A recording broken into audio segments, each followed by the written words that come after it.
E eu queria aqui lançar um convite ao senhor Ailton. Me chame no Templo Central, senhor Ailton, para eu dizer o que estou dizendo aqui, e eu vou sozinho. Eu vou sozinho. Me chame no Templo Central para eu dizer o que estou dizendo aqui, que o senhor sabia de tudo que estava havendo. E mesmo assim, o senhor elogiava o secretário, o tesoureiro e o pastor. E além disso, ainda levou o material da igreja para a casa dele. E de tudo isso o senhor sabe. Então, para mim, o senhor pode ser santo para quem quiser.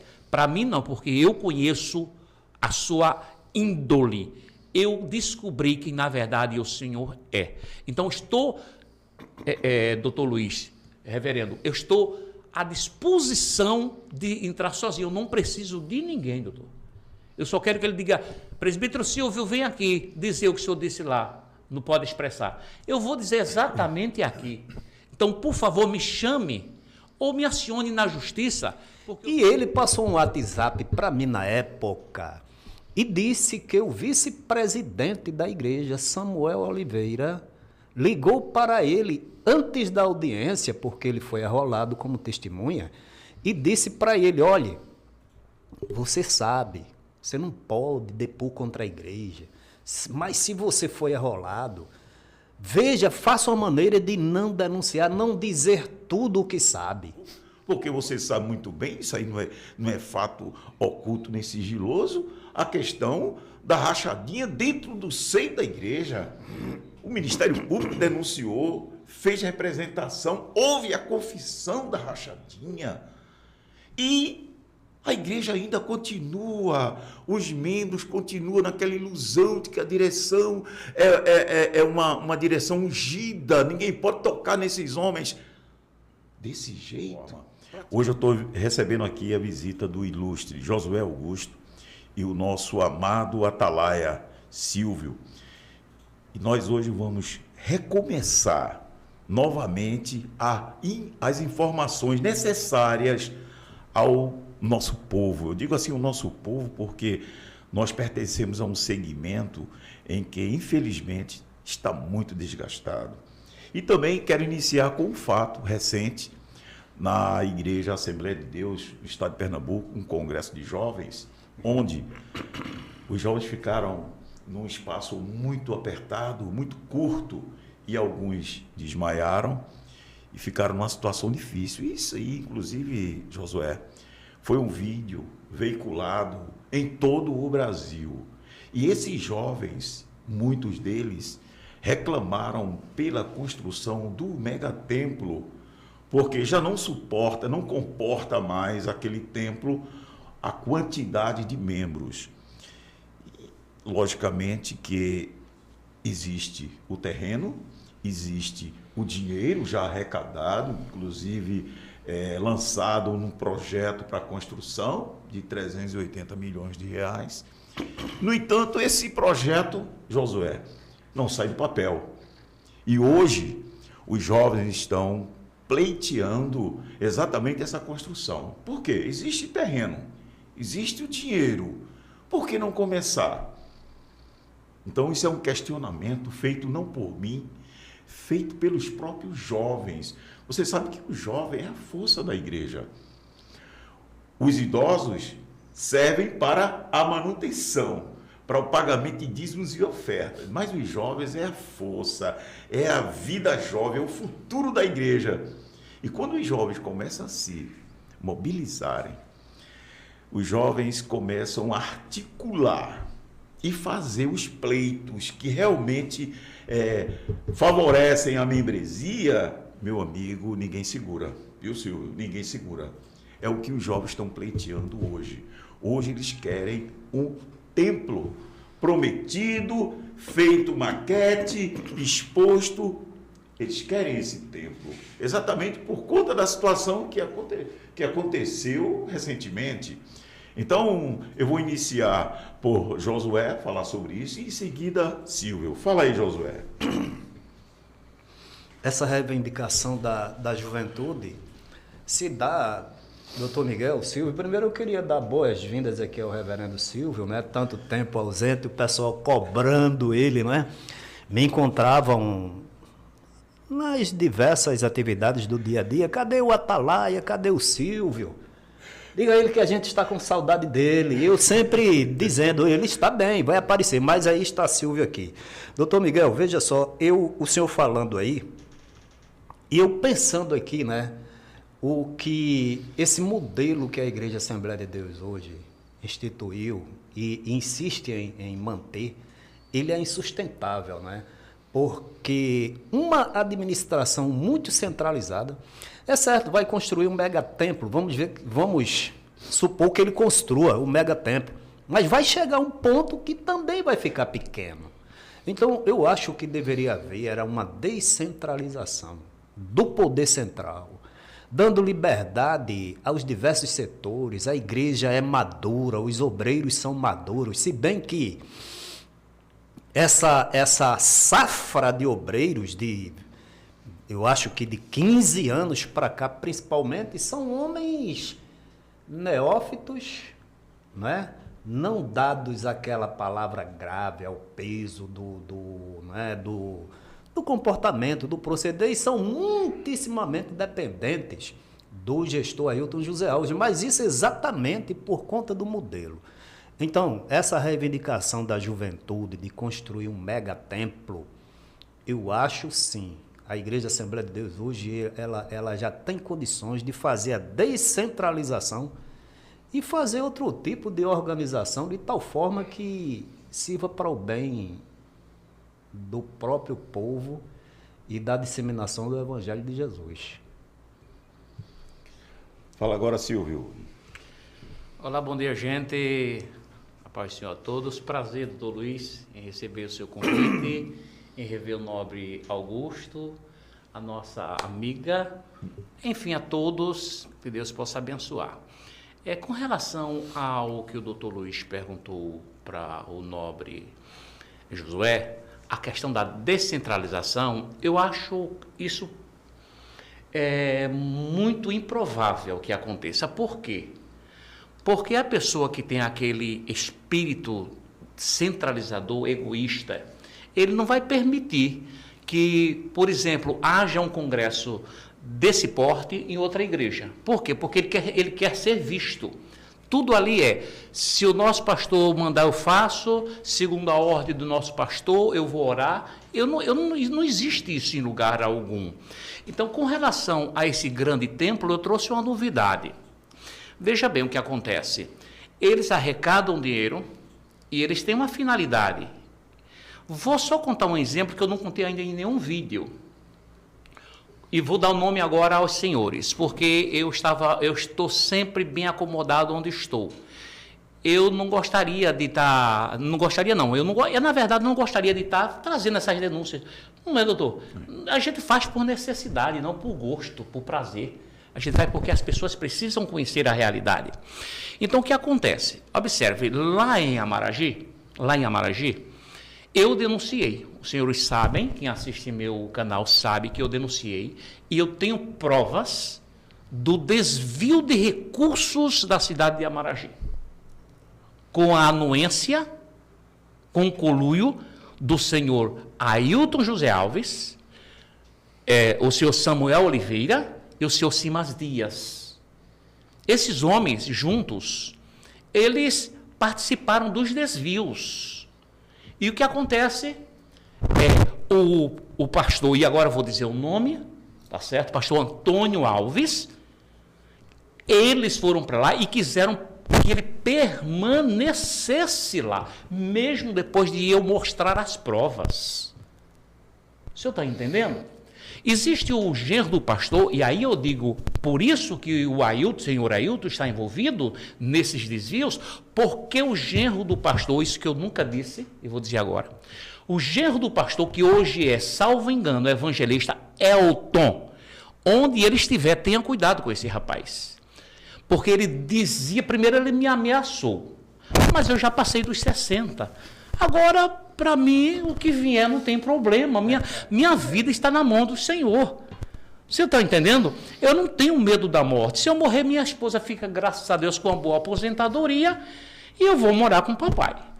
Então, não tenho medo. Eu quero que ele diga que isso que eu estou dizendo aqui é mentira. Porque se ele disser que é mentira, eu movo um processo contra ele e ele vai pagar.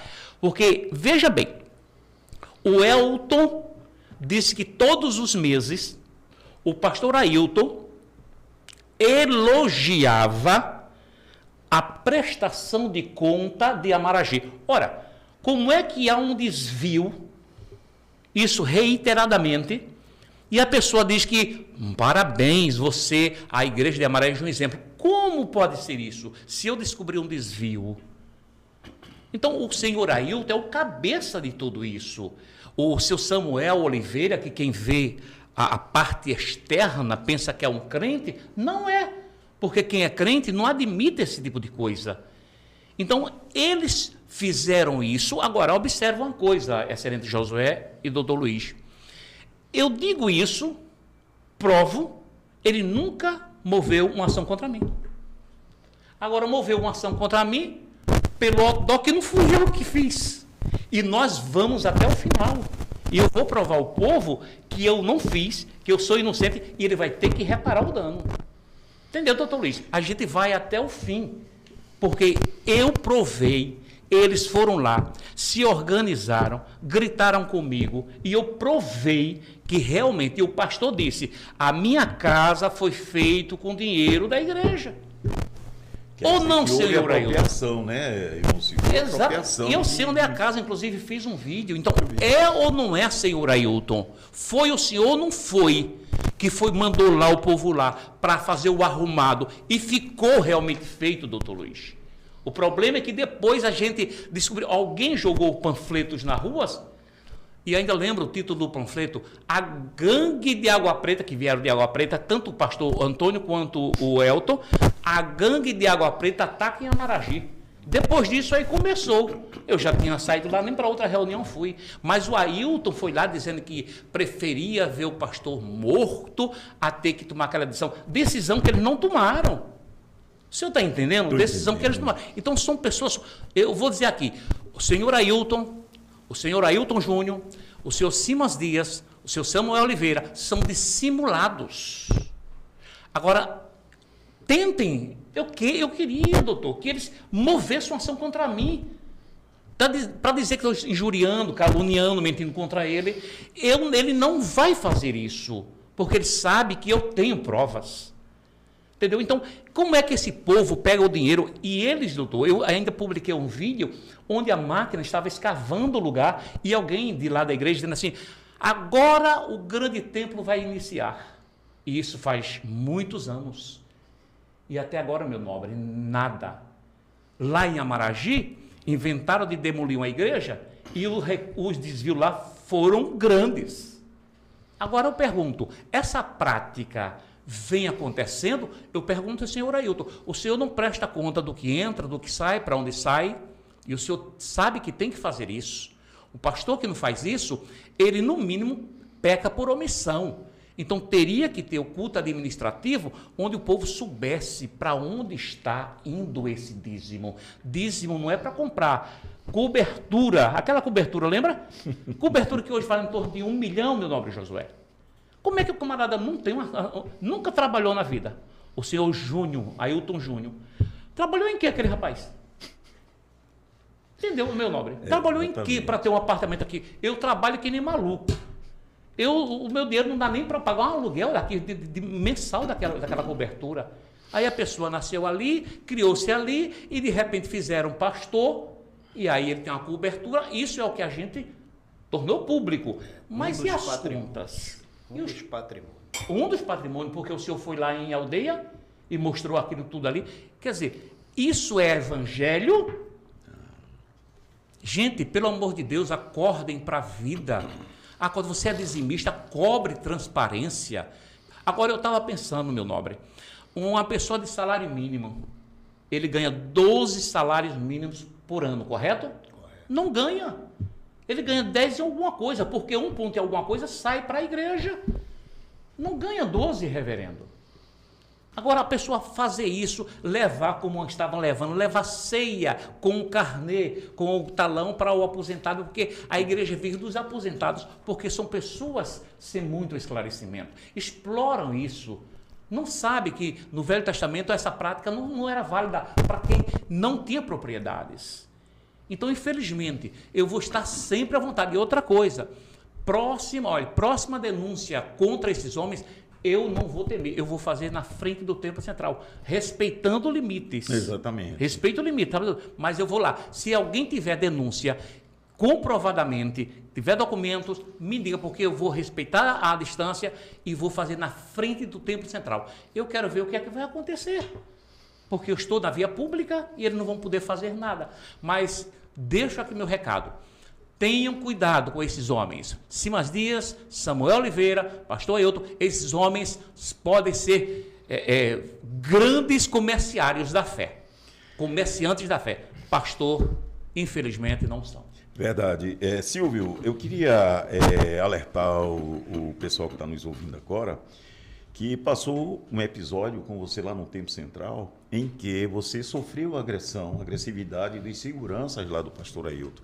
E realmente isso aí foi publicado, foi veiculado e todos tiveram conhecimento. Inclusive, acessaram, tomaram o seu celular e você teve que retomá-los e sobre agressões. Isso. Realmente foi um ato... Isso na parte externa do templo. Então, veja a que ponto... Do e outra templo, coisa... Do limite, né? Exatamente. Veja bem. E a própria igreja, a Assembleia de Deus, paga a uma empresa de segurança, tá certo? Em torno ali de 60 seguranças, isso através de uma fortuna, exatamente para fazer esse tipo de coisa.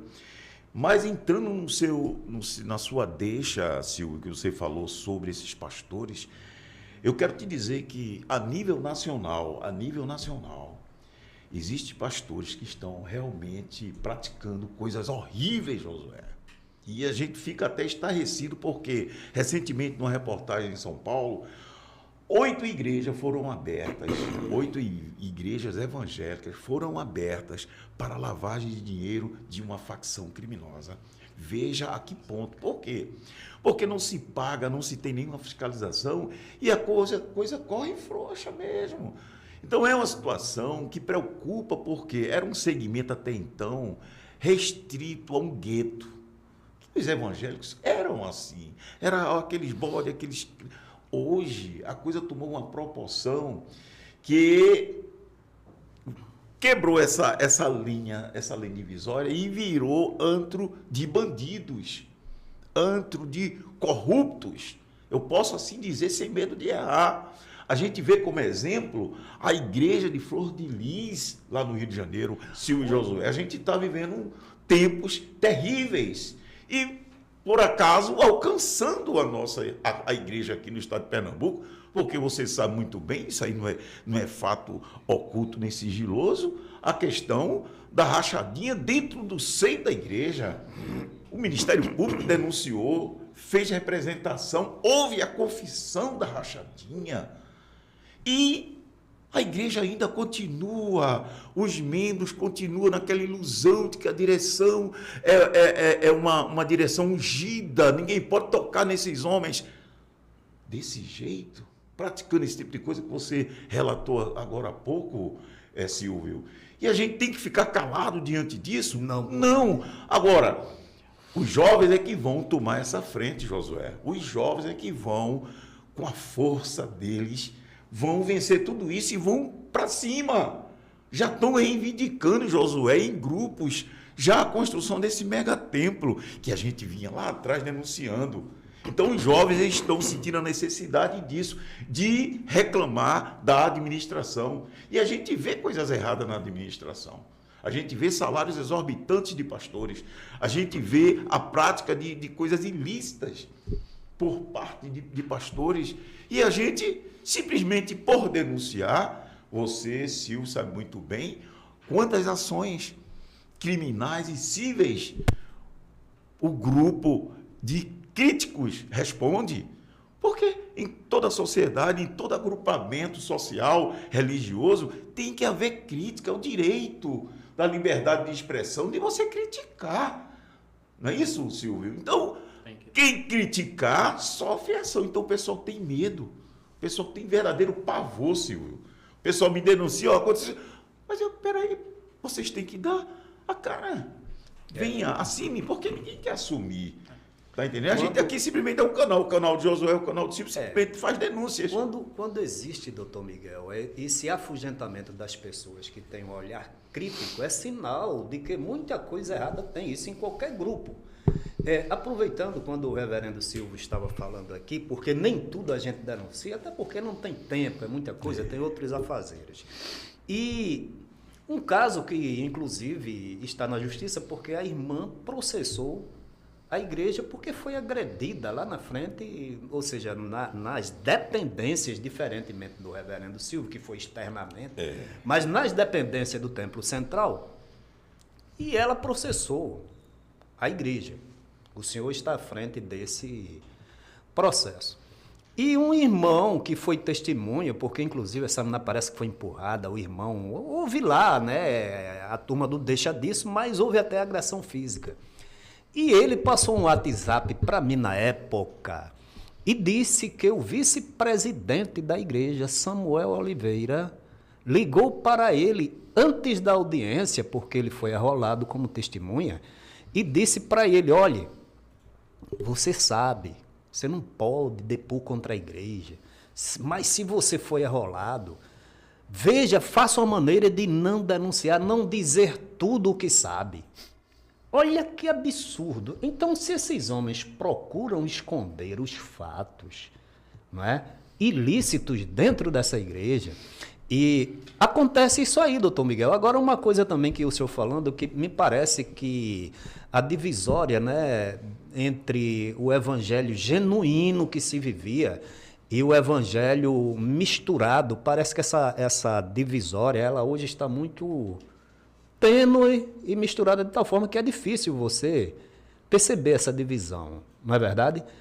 Isso porque a gente sabe que existem maus pastores, existem maus pregadores, maus intencionados, fundam igreja, todo mundo sabe disso aí. Agora, eu acredito e a responsabilidade é única e exclusivamente de pastores, eu falo da minha igreja, porque cabia a eles ser duros, não com uma imposição material, punição, segundo a visão administrativa que ele tem, mas preservando os conceitos e preceitos apostólicos e manter a sã doutrina, punir quem saísse da rédea, da raia, e manter ali a divisória plena, porque a Bíblia diz, e outra vez vereis a diferença entre os que servem a Deus e não servem. Mas hoje está difícil se ver essa diferença exatamente porque os atalaias, que não é você, porque eu li um versículo na Bíblia, e nunca mais que eu achei esse versículo, que diz assim, olha, em se havendo vir o inimigo, aquele que estiver na torre de vigia, deve gritar com grande grita, para que o contingente, pelotão de defesa, parta para defender os interesses da comunidade, da cidade. Agora, imagina se esses atalaias estiverem dormindo, macomunados com o mal, com segundas intenções, o pessoal que está na base esperando, né, uma defesa, um posicionamento desses atalaias, serão surpreendidos, aí fica essa balbúria, de tal forma que hoje é difícil você encontrar uma referência na nossa igreja, porque pode ter de lábios, mas de obras e de fato, pelos seus atos, pelos seus frutos, eles demonstram que não merecem a confiança da igreja. Primeiramente porque são submissos ao homem, com tantos indevidos comportamentos, denúncias, ilicitudes, uma série de coisas, e eles continuam dizendo que esse homem é santo. Então, qual a confiança que uma membresia que tem como endereço os céus pode ter nesses homens? Aí fica difícil. Quando se levanta um grupo, como aqui em Pernambuco, que somos nós, que pautados na verdade, na lisura, na Bíblia, nos bons princípios e naquilo que a gente aprendeu, a gente alerta ao povo. Nós antigamente éramos tidos como filhos do diabo, estávamos nos levantando contra a direção da igreja. Hoje, quando a gente deixa de denunciar, passa um pouco de tempo. O pessoal fica sentindo falta. O pessoal sente falta porque descobriram e sabe que há a grande necessidade, reverendo, de uma grande reforma. Não sei, eu vou falar aqui de Pernambuco. Compreendeu, doutor Miguel? Então, se a gente que denuncia, há muitos membros, né, e até pessoas do ministério, tem, vamos dizer assim, eles se furtam de nos apoiar abertamente, mas eles sabem que a gente fala a verdade e que está errado. Mas por conta de diversas situações, eles se omitem. Agora, a membresia também é responsável.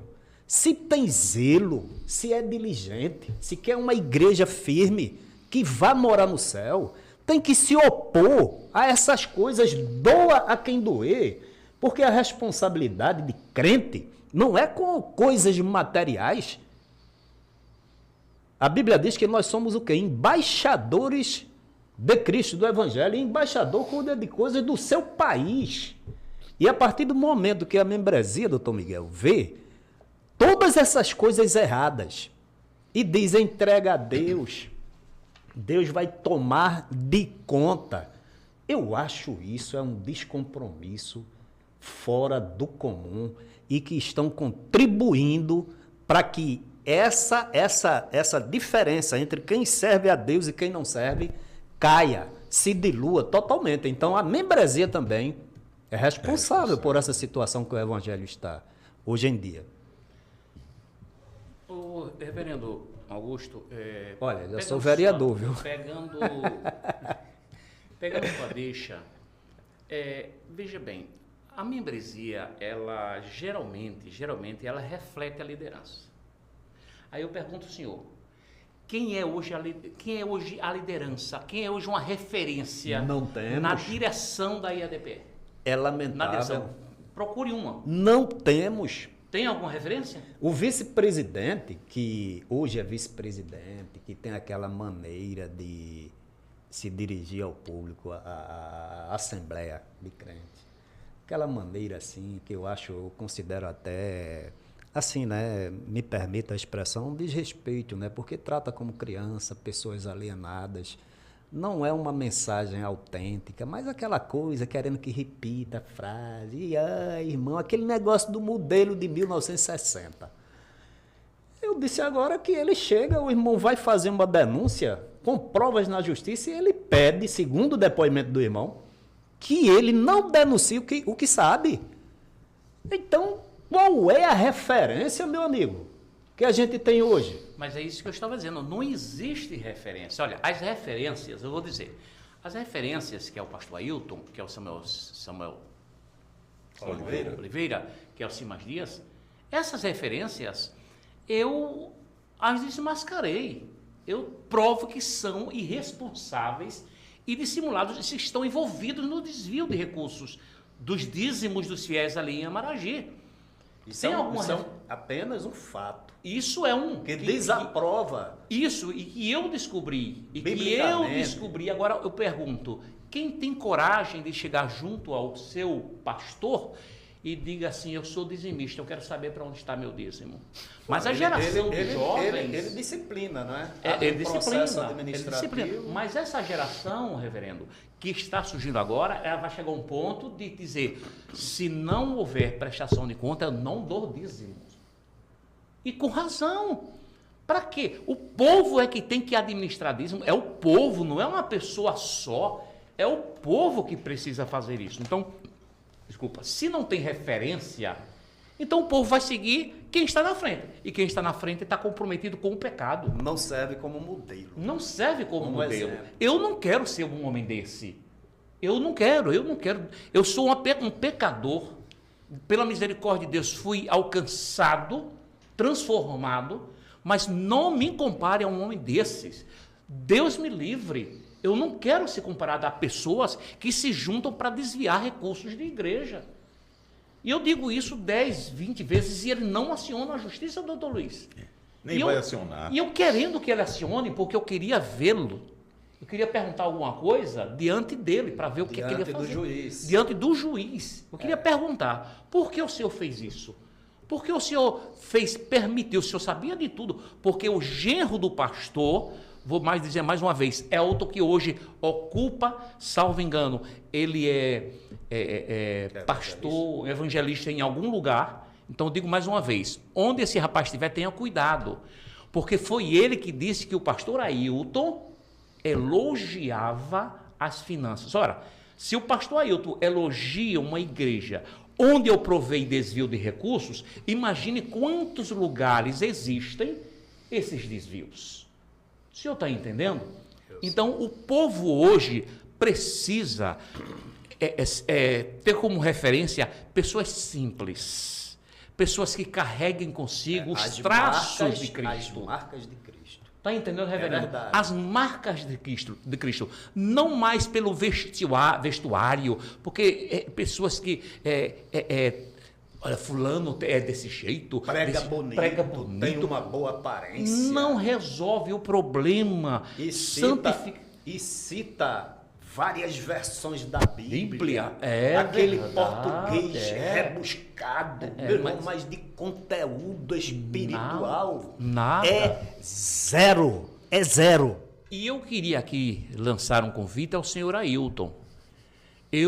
Me chame no Tempo Central, senhor Ailton, para eu dizer o que estou dizendo aqui, e eu vou sozinho. Me chame no Tempo Central para eu dizer o que estou dizendo aqui, que o senhor sabia de tudo que estava havendo. E mesmo assim, o senhor elogiava o secretário, o tesoureiro e o pastor. E além disso, ainda levou o material da igreja para a casa dele. E de tudo isso o senhor sabe. Então, para mim, o senhor pode ser santo para quem quiser. Para mim, não, porque eu conheço a sua índole. Eu descobri que, na verdade, o senhor é. Então, estou, doutor Luiz, reverendo, eu estou à disposição de entrar sozinho. Eu não preciso de ninguém, doutor. Eu só quero que ele diga, presbítero Silvio, vem aqui dizer o que o senhor disse lá. Não pode expressar. Eu vou dizer exatamente aqui. Então, por favor, me chame ou me acione na justiça